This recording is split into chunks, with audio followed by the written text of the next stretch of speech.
કાળુભાઈ શું છે ચૂંટણીનો માહોલ અહીંયા? ચૂંટણીનો માહોલ ખરેખર અહીંયા આજે વિરોધ પક્ષ તરફી છે.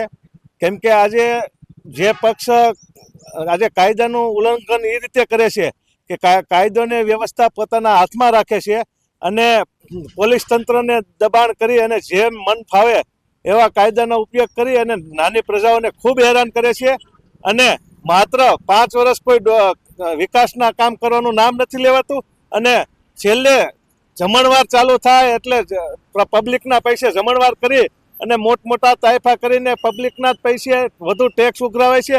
સફાઈમાં તમે જો તો 12,000 15,000 સફાઈ વેરો આવે છે, તો સફાઈ વેરામાં કોઈ દિવસ સફાઈવાળા નથી આવતા.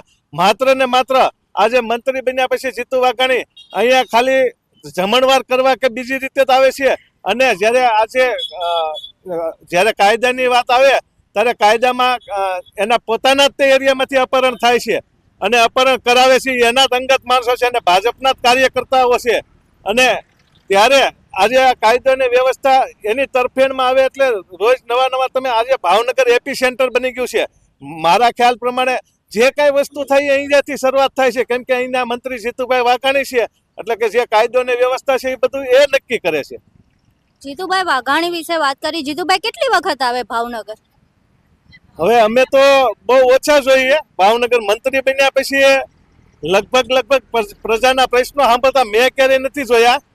ખાલી ઉદઘાટનો કરીને એક પુલની રિબિન 3 4 વાર કાપેલી છે એને. એટલે આવવાનું બહુ ઓછું થાય અને તાઇફો હોય ત્યારે આવીને વહી જતા હોય.